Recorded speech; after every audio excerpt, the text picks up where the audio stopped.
Vamos falar hoje sobre o Aquaman. É isso mesmo, olha só, eu assisti o filme do Aquaman, assim, o lançamento foi há uns 6 meses atrás, eu consegui assistir só agora, né? E eu achei o filme muito interessante, cara, um filme, assim, muito profético. Talvez você fale assim, cara, o que tem a ver Aquaman com coisas proféticas? Mas o nosso irmão Aquaman, ele me ensinou algumas coisas. Primeiro, vou dar spoiler aqui logo, viu? Já tem 6 meses de filme, eu acho que estiver enganado, depois o pessoal vê aí. Mas eu acho que já tem um tempão que o filme foi lançado, então eu posso dar qualquer spoiler aqui pra vocês.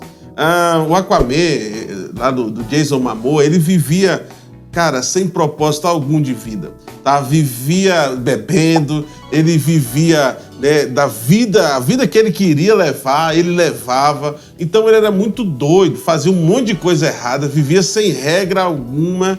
E eu pude perceber que a vida dele era assim porque não tinha um propósito. Até separei algumas coisas aqui. Ele não acreditava em si, ele tinha dificuldade em confiar nas pessoas, vivia sobre as próprias regras, né? Era cheio de dúvida até um dia que ele encontrou um propósito. Quando ele encontrou um propósito, aí ele começou a entender que a vida dele fazia sentido. Ele começou a se sentir útil. E aí surgiram inimigos, né? Aparentemente os inimigos melhores do que ele, melhores preparados, mais fortes. E eu separei algumas coisas para a gente falar sobre isso. Talvez é a situação que você se encontra também, né? Quando você não tem um propósito de vida, quando você vive uma vida loucona aí, sabe? Bebe todo dia, farra todo dia, mulherada todo dia, homens todos os dias, né? Parece que a vida sua não tem um propósito. Quando as pessoas elas têm dúvidas sobre si, elas querem ficar se afirmando o tempo todo. Já viu? Tem homem que namora demais, né, com mulher porque ele precisa daquela afirmação. Tem mulher que vive o tempo todo buscando outros homens porque precisa de afirmação. Tem pessoas que vestem roupas mais chamativas porque precisa dessa afirmação. Então toda vez que você vê alguém muito extravagante é porque essa pessoa precisa de afirmação. Só que essa pessoa, assim como esse personagem aqui do Aquaman, ele, no dia que ele encontrou um propósito, ele encontrou uma princesa lá da cidade que ele era, e ele falou assim, olha, você precisa direcionar os seus passos, porque você precisa salvar um povo, tem um povo dependendo de você.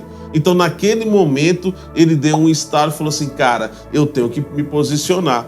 Quando ele se posiciona, as coisas começam a ficar difíceis para ele. Mas aí a força, né, que ele precisava buscar, a ferramenta necessária que ele precisava buscar, né, ele foi direcionado até chegar a ela.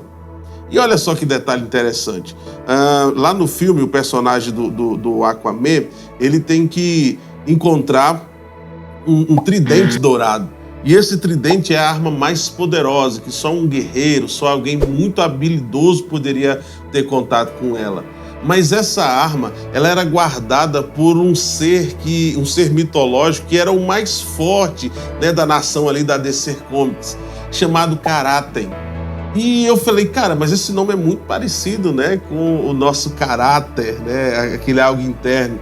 E aí o caráter, ele começa, quando o Aquaman chega diante dele, ele começa a discutir, a conversar, né, com o Aquaman, o caráter e o Aquaman conversando, e o caráter é um monstro mesmo, o Aquaman é um homem pequenininho, e aí o caráter fala para ele, você não é digno. Quem é você para achar que você vai ter direito a essa arma poderosa? Você é um qualquer. E aí, na hora que eles estão até começa uma briga, mas aí o Aquaman, ele olha para aquele monstro, faz o sinal assim com a mão e diz para ele, realmente, eu não sou digno. Realmente, eu sou fraco. Realmente, eu tenho dificuldade. Mas eu quero tentar.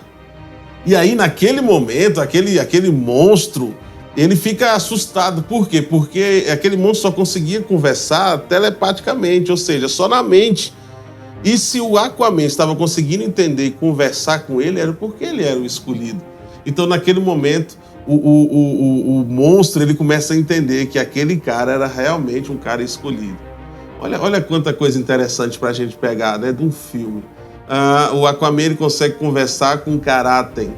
Ou seja, se a gente trouxer para os nossos dias, ele conseguiu conversar com o seu eu interior de uma forma telepática.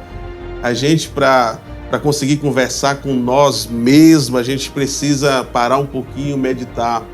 O nosso maior monstro, o monstro que vai dizer que você não é capaz, o monstro que vai dizer que você não vai conseguir, é realmente a gente, o nosso eu interior. Os medos, as frustrações, tudo aquilo que você passou emocionalmente no decorrer da sua vida formou o seu caráter. O caráter é formado nessa fase de transição de criança até a adolescência e início da juventude. É o maior monstro que a gente pode enfrentar. Quando eu consigo olhar para dentro de mim e eu consigo conversar comigo, essas frustrações passadas, tudo aquilo que forjou o meu caráter até aqui, e eu consigo romper com isso, eu vou dominá-lo. Lá no filme, ele domina o caráter. Lá no filme, ele pega a arma que ele precisava e ele vai lá e destrói todos os seus opositores e se torna o rei da cidade dele. Até a mãe dele fala, olha, você não é uma simples pessoa, você vai se tornar rei de todos os reinos, inclusive do reino do fosso. Quem assistiu o filme sabe, o reino do fosso era um inferno naquela época e ele consegue dominar até esse reino. Se a gente se posicionar em Deus, a gente consegue dominar o maior monstro que está dentro de nós. O monstro da incredulidade, o monstro do medo, o monstro que você não vai conseguir, que todos os dias fala, você não é capaz. Você vai dominar também sobre as trevas, as pessoas que querem te ver mal, as entidades que muitas das vezes te deixam amedrontadas. Cara, você não vai conseguir, mas a palavra de Deus hoje para você é essa. Teve um cara na Bíblia que vivia assim também, loucamente. Perseguia os cristãos, matava os cristãos. O nome dele é Paulo, você já ouviu falar. Mas um dia ele teve um encontro com Deus. Um dia ele começou a ser discipulado pelo próprio Jesus. E aí ele passou a ser remidor de cidades. Se tornou o maior evangelista de todos os tempos. Deixa eu falar um negócio para você. Você talvez nunca perseguiu ninguém. Talvez você nunca teve uma intenção tão esdrúxula. Talvez você nunca foi de matar ninguém. Mas hoje, olha o carinho de Deus especial para você. Hoje ele está dizendo, cara, vença seus medos. Por mais que você não tenha um histórico de vida tão ruim, você se acha até um cara mais ou menos, mas tem alguma área na sua vida que você é preso. E aí eu tô aqui falando com você, cara a cara, para você vencer seus medos, para você vencer aquilo que te prende, para você vencer aquilo que muitas das vezes é o teu grande desafio, o teu grande caráter. Aquele monstro gigante. Talvez para as outras pessoas é algo pequeno, mas para você é algo grande. E se é algo grande para você, eu te respeito.